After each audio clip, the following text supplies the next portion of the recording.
হ্যাঁ, লেবু খেলাইছি চবরিটা যেন না হয়, হার্ট অ্যাটাকের সম্ভাবনা থাকে। লেবু খেলাইছি এবং দই, প্রতিদিনই দই আছে।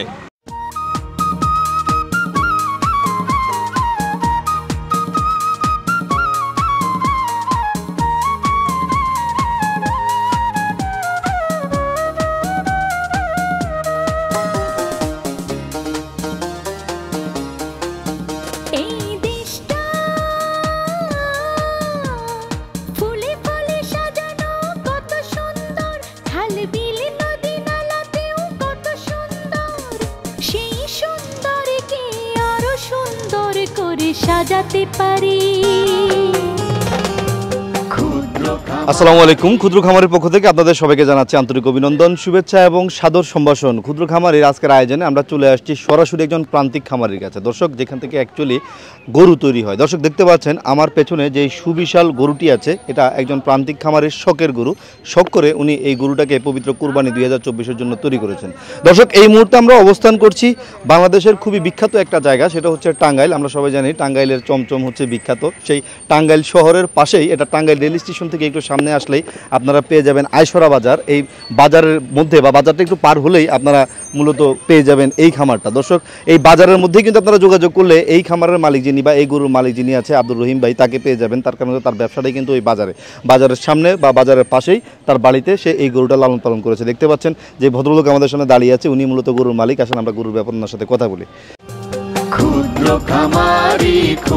খামারি কৃষি আর কৃষকের খুব দরকারি। আসসালামু আলাইকুম। ওয়ালাইকুম সালাম। ভাইজান, আপনার নাম কি? আমার নাম আব্দুর রহিম। আব্দুর রহিম আপনি কি করেন মূলত? আমি ব্যবসা করেন। জি। গরু লালন পালনের সাথে কতদিন জড়িত আপনি? এটা অনেক দিন ধরে, ওই ছোট বড় করি সার আর কি। অনেকদিন যাবত লালন পালন করেন আপনি। তো সবসময় কি এরকম বড় বড় গরু পালেন, নাকি এই বছরই শখ করে এত বড় গরু পাললেন? এই বছরই শখ করে বড় গরু আর কি। এই বছরই শখ করে, মানে বড় গরু এই বছরই প্রথমবার আপনি লালন পালন করেছেন। মাশাআল্লাহ। তো হঠাৎ করে আপনার এই বড় গরু পালন করার শখ কেন হইলো? এটা গেছিলাম পাবনা গরু দেখতে।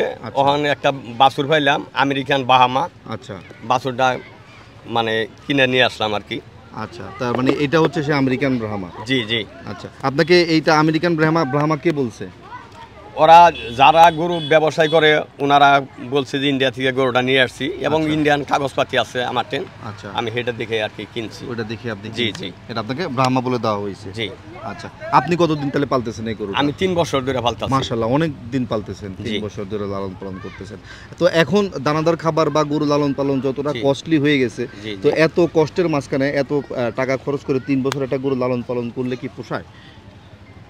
শখ করে আর কি করছি। আচ্ছা, শখ করে প্রথমবারের জন্য বড় করলেন আর কি। গরুটা দেখি কতটুকু হইতে পারে। শখ করে যারা গরু পালে তারা তো গরুর নাম দেয়। আপনার গরুর কোনো নাম আছে?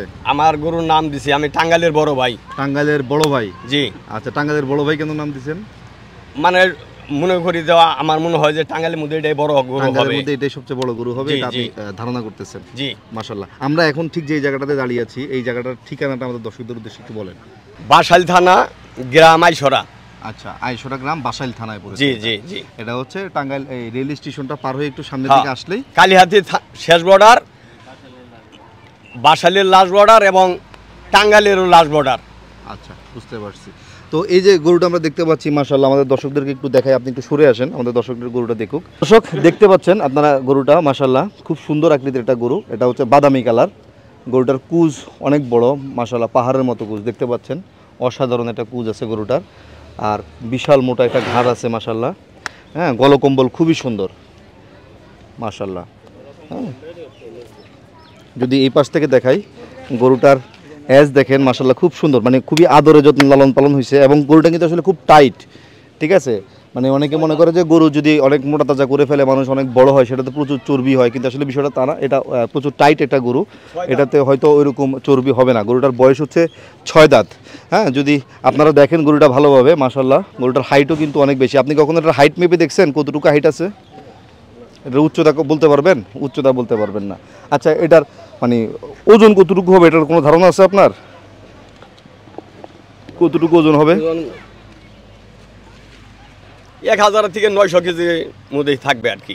900-1000 কেজি ওজন হবে? জি জি, এটা আপনি ধারণা করতেছেন না? ধারণা করতেছি। ধারণা আপনার মানে 900-1000 কেজি মানে হবে ধারণা করার কারণ কি? 900-1000 কেজি তো বিশাল বিশাল গরু, আমরা তো দেখি ওজনে দেখি, সেই হিসাবে ধারণা করলাম। গরু তো 6 দাঁত, একবার শিলা গরু।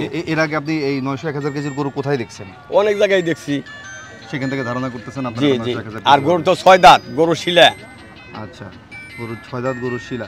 এখন ব্যাপারটা হচ্ছে যেই দর্শক এখন আপনার কাছ থেকে গরুটা কিনবে, সে যদি এই 900 কেজি বা 1000 কেজি আপনার কাছ থেকে মানে মেপে নিতে চায়, আপনি কি মেপে দিতে পারবেন? দিতে পারবো। দিতে পারবেন, জি। আচ্ছা, তাহলে মোটামুটি গরুর একটা দাম সম্পর্কে ধারণা দেন আমাদেরকে। গরুটার দাম কত টাকা চাচ্ছেন গরুটার দাম? গরুটার দাম চাইতেছি 10 লক্ষ টাকা। 10 লক্ষ টাকা দাম চাচ্ছেন। এটা কি আপনার মানে বাজেট নাকি এটা চাওয়া দাম? এটার মধ্যে আলোচনা করার সুযোগ আছে? আলোচনা করার সুযোগ আছে। আচ্ছা, যে কেউ ফোনে আপনার সাথে আলোচনা হ্যাঁ, আলোচনা করার সুযোগ আছে। আমি চাইতেছি 10 লক্ষ টাকা। 10 লক্ষ টাকা যাচ্ছে না, যে কেউ যে কোনো সময় এসে দাম দর করতে পারবো, দেখতে পারবো, দাম দর করতে পারবো, কোনো সমস্যা নেই। দর্শক, আসলে উনি একজন প্রান্তিক খামারি, তো উনি এর আগেও 900 কেজি ওজনের গরু দেখেছে, 1 টনের গরু দেখেছে উনি, তো সেই হিসাবে ওনার ধারণা এই গরুটাও হয়তো 900 কেজি বা 1000 কেজি হবে। তো আপনারা যদি কেউ গরুটা নিতে চান, উনি আপনাদেরকে মেপে দিতে পারবে, আপনারা মেপে নিতে পারবেন গরুটা। তো ওনার দাবি গরুটা 900 কেজি থেকে 1000 কেজি ওজন হবে, আর এটার দাম হচ্ছে 10 লক্ষ টাকা। দর্শক, এরপরে যে বিষয়টা সেটা হচ্ছে আসলে দীর্ঘ সময় একটা গরু লালন পালন করতে কি পরিমাণ খরচ। আমরা যারা আসলে গরু লালন পালনের সাথে জড়িত, আমরা কিন্তু সবাই জানি একটা পর্যায়ে যখন মানুষ গরু লালন পালন করতো, তখন হয়তো দেখা যাইতো যে একটা গরুর পিছনে পার ডে খরচ হইতো 350 টাকা 400 টাকা। এখন কিন্তু সেই অবস্থানটা নাই। তার কারণ হচ্ছে একটা সময় ভুসির কেজি ছিল 20 টাকা, এখন সেই ভুসির কেজি হয়ে গেছে 65 টাকা। এগুলো অ্যাকচুয়ালি হিসাব করতে গেলে দেখা যাবে সবই ধরা ছোঁয়ার বাইরে। আবার অনেকে বলবেন যে এই গরুটার দাম কেন 10 লাখ টাকা হবে, তাহলে মাংসের কেজি কত টাকা পড়লো? তাদের জন্য আনসারটা হচ্ছে আসলে এই গরুটার হিসাব আপনি কখনোই মাংসের দামে করতে পারবেন না। তার কারণ হচ্ছে যেই রুই মাছটা 1 কেজি ওজন সেটার দাম, আর যে রুই মাছটা 8 কেজি ওজন সেটার দাম কখনো কেজিতে একরকম হয় না, এটাও আপনাকে বুঝতে হবে। তার কারণ হচ্ছে প্রান্তিক পর্যায়ের এই গরুগুলো বা খামারি পর্যায়ের এই গরুগুলো হচ্ছে শখের গরু। এগুলো আসলে শখের দামে লালন পালন করা হয়, আর আপনাকে কিনতে হলে এগুলো শখের দামেই কিনতে হবে। আর আপনি মাংসের দাম হিসাব করলে আপনাকে যেতে হবে কসাইয়ের কাছে, আর কসাইয়ের কাছে গরু যেটা যায় সেটা হচ্ছে একজন খামারি যে গরুটাকে রিজেক্ট করবে যে না এই গরুটা আমার খামারে চলবে না, সেটাই মূলত কসাইয়ের কাছে যাবে। এটাই হচ্ছে স্বাভাবিক, কারণ খামারির কাছে যে গরু থাকবে, একটা কোরবানির জন্য যে গরুটা লালন পালন করা হয়, সেই গরুতে আপনি কোথাও দেখবেন একটা চিমটি পরিমাণ স্পট থাকবে না, একটা কাটা দাগ থাকবে না, হ্যাঁ, দেখবেন এটা লেজ খুব সুন্দর থাকবে, লেজের চুলগুলো সুন্দর থাকবে, মানে এটা পরিপাটি গরু থাকবে। আর কসাইয়ের কাছে যে গরুটা বর্ডার পাস হওয়ার সময় এদিক দিয়ে একটু কেটে গেছে, চামড়া ছিলে গেছে, ওই দিক দিয়ে একটু ঘা আছে, ওই দিক দিয়ে একটু কান ছিঁড়া, এদিক দিয়ে একটু লেজ ছিঁড়া, বা এদিক দিয়ে একটু পায়ে ব্যথা পাইছে, এটার পা বাঁকা, ওইটার পা তেরা, ওই ধরনের গরুগুলোই কিন্তু অ্যাকচুয়ালি কসাইয়ের কাছে যায়। সো কসাইয়ের দামের হিসাব কখনোই আপনি কোরবানির গরুর দামের হিসাবের সাথে মিলাতে পারবেন না। যদি আপনি মিলাইতে যান তাহলে হচ্ছে আপনি বোকার স্বর্গে বসবাস করেন। আর আপনি অনেক সময় বলতে পারেন যে না গত কোরবানির দামে গরু কিনছি এরকম, আপনি যদি সেটার জন্য চিন্তা করেন তাহলে বাজার পড়ে গেলে গরুর যে কোনো দামে পড়ে যেতে পারে। বাজার পড়ে গেলে শুধু গরুর দাম না, সোনার দামও পড়ে যায়, সেটা হচ্ছে ভিন্ন বিষয়। তো দর্শক, আজকে আপনাদেরকে সুন্দর একটা গরু দেখালাম। এটা হচ্ছে আব্দুর রহিম ভাইয়ের গরু। দেখতে পাচ্ছেন সুবিশাল এই গরুটা দেখার জন্য যে আমার চারপাশে উৎসুক জনতার ভিড়, তার মানেটা হচ্ছে এই ভিড়টাই প্রমাণ করে দেয় এটা হচ্ছে এই এলাকার সবচেয়ে বড় গরু। যদি এই গরুটা হরহামেশা দেখা যেত তাহলে এত মানুষ এই কাজ টাজ ফেলে এই গরু দেখার জন্য এখানে আসতো না। আমরা একটু কয়েকজন মানুষের সাথে কথা বলি। আপনি একটু আসেন তো দেখি, আপনার বয়স কত? বয়স আর কত? 60 বছর বয়স। আপনার নাম কি? আপনার রহমত। রহমত। রহমত ভাই, আপনি যে 60 বছর বয়সে, আপনার 60 বছর বয়সে এরকম সাইজের গরু কয়টা দেখছেন? দেখি নাই, অত এলাকায় দেখি নাই। অত্র এলাকায় দেখেন নাই, মানে এটা আপনি প্রথমবার দেখলেন সেজন্য আসছেন? কাজটাজ ফালাইতে সেজন্য চলে আসেন গরু দেখতে। কেমন লাগতেছে গরু দেখতে? ভালো। তা আপনাদের এলাকায় এত বড় গরু আব্দুর রহিম ভাই পালছে, এই জন্য মানে আপনার মানে আনন্দ লাগতেছে? আনন্দই তো, এটা এলাকার গরু না, এলাকার গরু, মানে গর্ব হচ্ছে তাই না? আমাদের এলাকা তো মানে টিভিতে দেখি যে 900 কেজির গরু 1 টনের গরু, এখন সেটা এলাকাতে দেখতে পাচ্ছি। এটা আউস করে সিটে আড়াইগুনি আনছে, তাই না? হ্যাঁ। আচ্ছা, মাশাআল্লাহ, খুব সুন্দর। আপনার কথা বলেন তো দেখি, এরকম গরু এর আগে কখনো দেখছেন কিনা, বা কেমন লাগছে আপনাদের এলাকাতে বড় এরকম গরু? আর আমাদের এখানে পল্লী এলাকায় দেখি নাই আর কি। পল্লী এলাকায় দেখেন না, পল্লী এলাকায় এটাই সর্বোচ্চ বড় আর কি, আমাদের চোখের সামনে যে দেখতেছি আর কি। আচ্ছা, এটাই বড় আর কি। আচ্ছা আঙ্কেল, আপনার বয়স কত? 60-65 বছর বয়স। যে এই যে গরুটা এত বড় গরু আপনাদের এলাকায় লালন পালন করলো, খামারি বলতেছে গরুটার ওয়েট হবে 900 কেজি বা 1000 কেজি, দাম চাচ্ছে 10 লাখ, এই বিষয়ে আপনার কি বলার আছে? না, এটা ঠিক আছে, বলছে যে এটা 10 লাখের মতো, এটা ঠিক আছে, কারণ এত বড় গরু তো এই অত এলাকায় হয় নাই। আচ্ছা, অত এলাকা হয় নাই অত্র এলাকায় বলতে অত্র এলাকা তো হয় নাই, আবার বাংলাদেশেও যদি হিসাব দেন কয়টা গরু ভাই প্রান্তিক খামারের কাছে এরকম আছে, তাই না? তবে আমার জানা মতে আমি দেখিনি আর কি। বড় গরু তো খরচও বেশি, সবার পক্ষে এটা এফোর্ড করা সম্ভব না। হ্যাঁ, না তা না।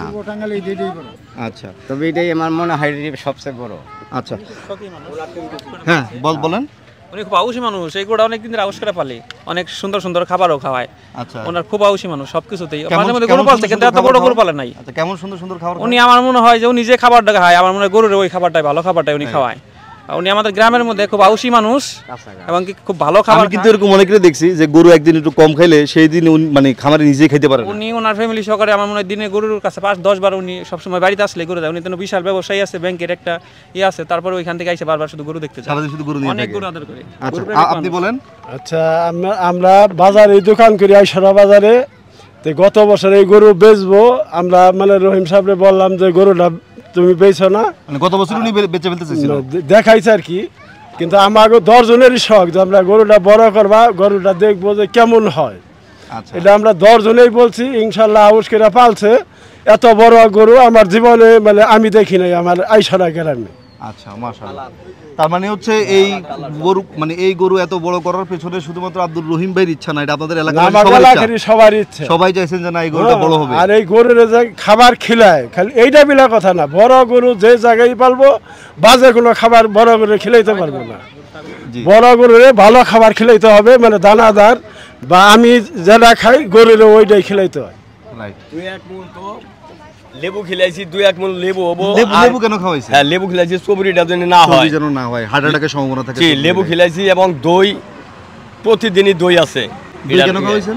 দই মানে গরুটা যেন গরমে যেন না হয়, গরমটা কম হয়, কোনো সমস্যা না। হ্যাঁ, দই খিলাইছি এবং দানাদার খাদ্য তো ভুইটা, গম, তারপরে আমাদের বুট, খেসারি কালাই, এগুলা পাক করে খিলাইতাম। প্রতিদিন কত কেজি দানাদার খাবার খাওয়াইছেন?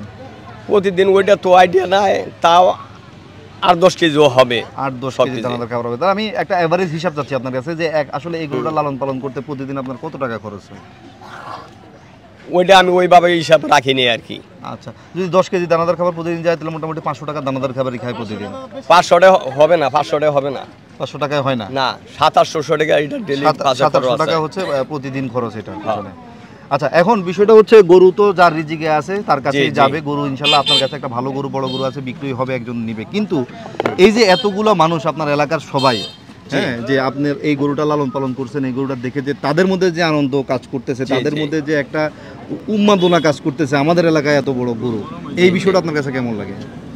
ভালো। আমি দেখছি যে মানে গরুটা কতটুকু হয় এবং কালার সব দিক দিয়ে তো ভালো। গরু ইয়ার চেয়ে বড় হইতে পারবে, এটা পারকাবাড়িকে কালো ফার্মের গরু, কিন্তু এবার ডকের গরু এতটুকু বড় এই ধরনের গরু হবে না, এত বড় সহজে হইতে চায় না, হবে না।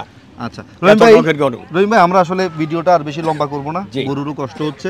ভিডিওটা শেষ করার আগে আমাদের দর্শকদের জন্য যদি আপনার কিছু বলার থাকে আপনার পক্ষ থেকে আপনি বলতে পারেন। দর্শকের কি করবো, আমি গরু পালতাছি এই জায়গায়, দর্শক আমার আশেপাশে বাড়ির সবাই ওনারা মানে খুবই খুশি যে এই এলাকায় এত বড় একটা গরু দেখতাছি, এর জন্য মানে আমিও খুশি। আচ্ছা, মানে আপনারা সবাই আনন্দে আছেন। হ্যাঁ, তো এই বিষয়ে যে প্রফেসরও গরু পালে, প্রফেসরের কিছু কথা থাকলে বলেন। আসেন ভাইজান, একটু আসেন, তাহলে সামনে আসেন, আপনি একটু এই গরুটার সম্পর্কে বলেন। আপনাকে উনি একটা মানে আবদার করছে, আসসালামু আলাইকুম, কিছু শুনতে চাই। এই গরু তো আমি সাথে যাই পাবনা জেলা ভাঙ্গুড়া থানায় থেকে গরুটা নিয়ে আসছিলাম। আচ্ছা, আসলাম ফার্মে থেকে প্রায় 3 বছর আগে, তখন ছোট ছিল। গত বছরও বিক্রির জন্য চেষ্টা করা হয়েছে, বিক্রি করে নাই। ওনার ইচ্ছা ছিল যে আরও বড় করবে, মানে ওনার শখের জন্য বিক্রি করে না। এই গরুটা লালন পালনেও আমি কাছ থেকে দেখছি, অনেক ভালো খাবার খাওয়াইছে, যেমন ভুট্টা, গম, ভুসি, মানে দানাদার জাতীয় যত খাবার, বুট, আর এমনি কাঁচা ঘাস, খড়ের চেয়ে কাঁচা ঘাসে এই গরু বেশি খেয়েছে, এবং কি চর্বি জাতীয় যে এটার এই গরুতে কম হবে। আর এই গরুটা আমাদের টাঙ্গাইলের মধ্যে এই বাহামা জাতের গরু এত বড় নাই, অন্য হয়তো ফিজিয়ান, তারপরে শাহিওয়াল, তারপর অন্য যে জাত আছে হয়তো এর চেয়ে বড় আছে, কিন্তু বাহামার মধ্যে আমার মনে হয় টাঙ্গাইলের মধ্যে এইটাই সর্বোচ্চ গরু আমাদের এই এলাকার মধ্যে, এবং কি আমার দেখার মধ্যেও বাহামার মধ্যে এইটা সবচেয়ে বড় মনে হচ্ছে এবং কি একদম ন্যাচারাল পদ্ধতিতে আমাদের এই গরু লালন পালন হয়েছে। আসসালামু আলাইকুম। আপনাকে অনেক ধন্যবাদ। দর্শক, অ্যাকচুয়ালি গরুর মালিক যিনি, উনি গরুটার আস্কিং প্রাইস রেখেছেন 10 লক্ষ টাকা।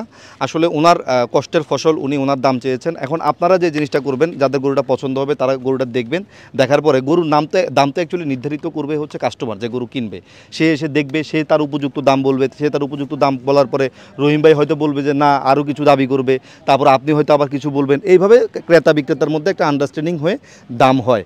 তো এইভাবে আসলে গরু কেনা বেচা হয়। আর গরু কখনো একদমে কেনা বেচা হয় না, বা একদমে কেনা বেচা করতে কাস্টমার স্বাচ্ছন্দ্য বোধ করে না। তার কারণ হচ্ছে সবাই কুরবানির বাজারে কুরবানির গরুটা একটু দামাদামি করে কিনবে, এটা সবাই আসলে এনজয় করে। তো দর্শক, আমরা আসলে ভিডিও শেষ করে ফেলবো। রহিম ভাই, আপনার জন্য শুভকামনা থাকলো, ভালো থাকেন। আমরা চাই আপনার গরুটা ভালো একটা দামে বিক্রি হোক, আপনার জন্য দোয়া থাকলো। ভালো থাকবেন। আসসালামু আলাইকুম। ঠিক আছে, ওয়ালাইকুম সালাম।